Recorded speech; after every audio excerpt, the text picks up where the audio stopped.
आज हम लोग बनाने वाले हैं हल्दी फंक्शन के लिए फ्रॉक और पैंट।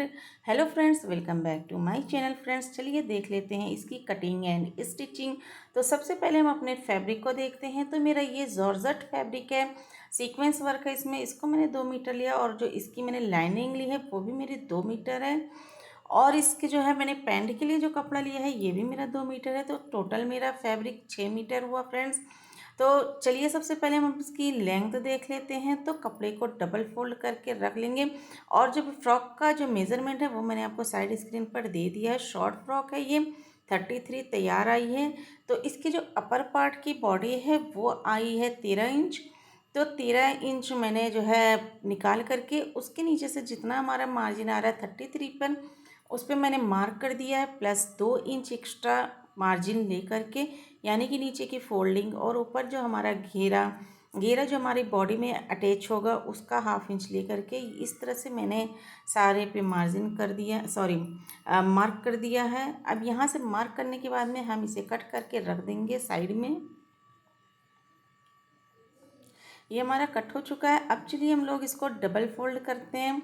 और डबल फोल्ड करने के बाद में जो हमारी ऊपर की बॉडी यानी कि चोली आती है उसे कट कर लेते हैं। तो हमें जो है चोली तैयार करनी है 13 इंच। 1 इंच का मार्जिन रख करके 14 इंच पर मैंने मार्क कर दिया है। अब इसकी हम लोग चौड़ाई देख लेते हैं। तो चौड़ाई आपको चेस्ट के हिसाब से देखनी है। तो चेस्ट जितना आएगा उससे 2 इंच मैंने एक्स्ट्रा रख लिया है। अब देखिए इसमें जो है मेरा जो तीरा है यानी कि ये जो शोल्डर, उसको मैंने 6 इंच रखा है, 1/2 इंच का सिलाई मार्जिन लेकर के। और 6.5 इंच मैंने आर्म होल पर निशान लगाया है। और 8 इंच 32 का चौथाई भाग 8 इंच। तो 8 इंच मेरा जो है चेस्ट का यानी कि नाप आ रहा है। और 14.5 इंच मेरा कमर का नाप आ रहा है। तो उसके अकॉर्डिंग सबका मैंने 4th पार्ट करके निशान लगा लिया। और 1 इंच एक्स्ट्रा हम रख रहे हैं डार्ट के लिए। फ्रॉक में जो डार्ट डलती है नीचे, उसके लिए 1 इंच एक्स्ट्रा रखा है। और उसके आगे मैंने 1.5 इंच का प्लस और कर लिया है मार्जिन के लिए। तो इस तरह से मैंने पूरी मार्किंग कर ली है। अब आर्म होल की हम शेप दे देंगे फ्रेंड्स। और शेप देने के बाद में फिर देखिए मेरी नेक की विड्थ मैंने कितनी रखी है, 2.5 इंच रखी है। और जो मैंने इसकी लेंथ रखी है तो मैंने बैक नेक 3.5 पे मार्क किया है। और जो मेरा फ्रंट नेक है वो मैंने 4.5 पे मार्क किया है। तो बहुत हैवी नेक नहीं बना रही हूँ, थोड़ा छोटा ही मेरा नेक है।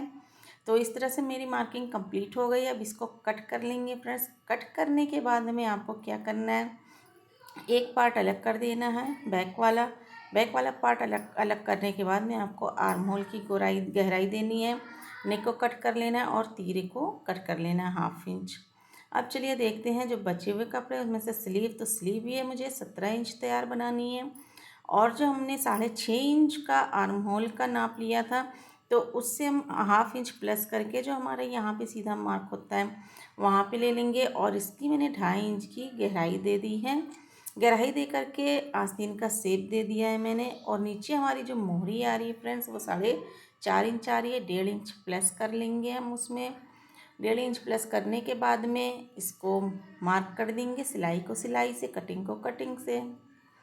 मार्क करने के बाद में इसकी कटिंग कर लेंगे फ्रेंड्स। और ये मैं अपने ऑफलाइन स्टूडेंट जो मेरी सिलाई वाली आती हैं, ये मैं इनको बता रही हूँ। अब यहाँ से नीचे जो है मेरी आसिन जो थी वो मैंने कट कर दी है। जो जॉइंट पार्ट था उसे कट कर दिया, गहराई दे दी है। अब आपको क्या करना है, सिंपली जो आपने जॉर्जेट का फैब्रिक जो कट किया है उसको आपको अपनी लाइनिंग पर रखना है। लाइनिंग पर रख करके सेम टू सेम कटिंग कर देनी है। घेर के लिए भी फ्रेंड्स मैंने लाइनिंग कट कर ली है, ऑप्शनल है, आप चाहें तो लगा भी सकते हैं, नहीं भी लगा सकते हैं। और इसमें जो है मैंने ये मेरी जो है 17 इंच की आस्तीन है। तो इसमें मैंने नीचे की साइड में सिर्फ 5 इंच का, सॉरी उसका मेज़रमेंट नहीं किया है। तो 5 इंच का मैंने जो है मार्क करके कट कर लिया हाफ स्लीव। अब चलिए पैंट की कटिंग कर लेते हैं। और पैंट की कटिंग का जो मेरा जो मेज़रमेंट है वो मैंने आपको साइड स्क्रीन पर दे दिया है। अब चलिए जो है इसका जो मेरा हिप साइज़ था 36 था। तो 36 का जो मेरा चौथाई भाग आता है 9 इंच, उसमें मैंने 3 इंच प्लस कर लिया है, क्योंकि थोड़ा सा ऊपर की साइड लूज़ रहता है तो ठीक रहता है, उठने बैठने में भी ईजी होता है। तो वहाँ से 12 इंच में 2.5 इंच एक्स्ट्रा और ले लिया है इसका जो क्रॉच का शेप देने के लिए। ये देखिए, और 12.5 इंच पे 2 इंच नेफे का छोड़ करके 12.5 इंच पे मैंने जो है क्रॉच की गोलाई दे दी है। अब देखिए नीचे से मेरा जो है 2 इंच फोल्ड करने का आ गया है। 2 इंच फोल्ड करने के बाद में देखिए इसके जो है मार्किंग कर रहे हैं। मार्किंग इसके पहले भी वीडियो में मैंने आपसे बताया है कि अगर आपके पास स्केल नहीं है तो आप इस तरह से पैंट का शेप दे सकते हैं। बहुत ही इजी तरीका है, कोई कंफ्यूजन नहीं होगी फ्रेंड इसमें। आपको ऊपर से नेफे की साइड से आपको 20 से 21 इंच पे एक मार्क कर लेना है। जो भी आपको नीचे की साइड फिट करना है तो वो आप उसके नीचे की साइड में फिट कीजिए, क्योंकि 19 से 20 इंच पे हमारा जो है घुटना आता है, तो उसके ऊपर आप मत फिटिंग कीजिए, वरना फिर पहनने में कंफर्ट नहीं होगा। तो इस तरह से जब आप पैंट की मार्किंग करेंगे तो बहुत इजी तरीके से पैंट की मार्किंग भी हो जाएगी और पहनने में भी कंफर्टेबल होगा। तो इस तरह से मेरी पैंट कट करके रेडी हो चुकी है फ्रेंड्स।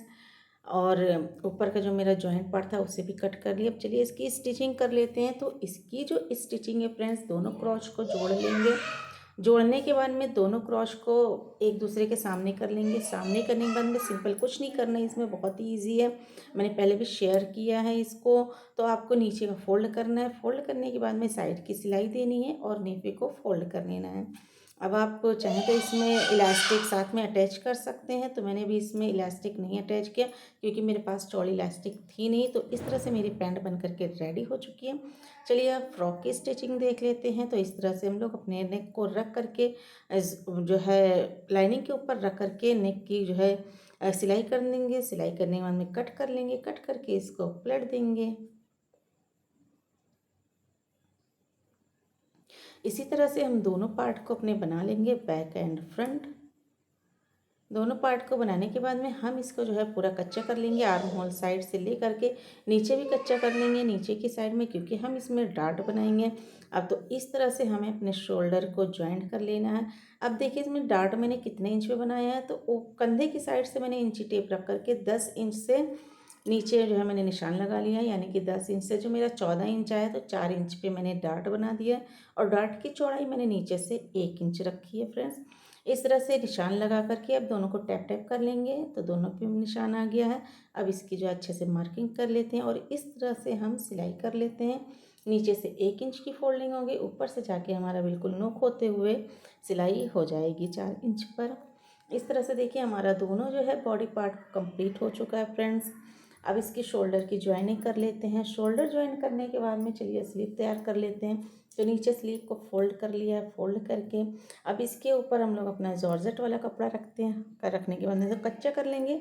कच्चा करने के बाद में इसको अटैच कर लेंगे, इसमें इस तरह से अटैच कर लेंगे। तो इस तरह से हमारा ये तैयार हो गया। अब यहाँ पे रख के पूरा कच्चा कर दो। कच्चा करने के बाद में एक बराबर दोनों चुन बन जाएगा, साइड से प्लेट्स जो या मेरा चुन जो जॉर्जेट भी प्लेन था है भाभी, काफ़ी चौड़ा था 4 इंच क्योंकि का, एकदम तो मैंने कट लगे करके एक 1 बराबर इंच है, छोड़ा दोनों सिर्फ कर दिए मार्जिन हैं, के ठीक लिए। है ना। इस तरह से मैंने इक्वल कर दोनों दिया। अब घेरा जो है इसको बराबर एक कर साथ दिए हैं ही बिल्कुल। भाभी जो है इसको सिलाई कर रही थी, तो उन्होंने एक साथ ही इसका इस तरह से प्लेट बना दी है फ्रेंड। इस तरह से प्लेट बनाने के बाद में बस आपको सिंपली इसको ज्वाइन करना है। बॉडी से ज्वाइन करने के बाद में साइड की फिटिंग लगा लेनी है। इस तरह से हमारी फ्रॉक एंड पैंट बन करके रेडी हो जाएगी। मिलते हैं फिर हम लोग नेक्स्ट वीडियो में इसी तरह की इजी कटिंग एंड स्टिचिंग के साथ। तब तक के लिए bye bye, thank you, take care.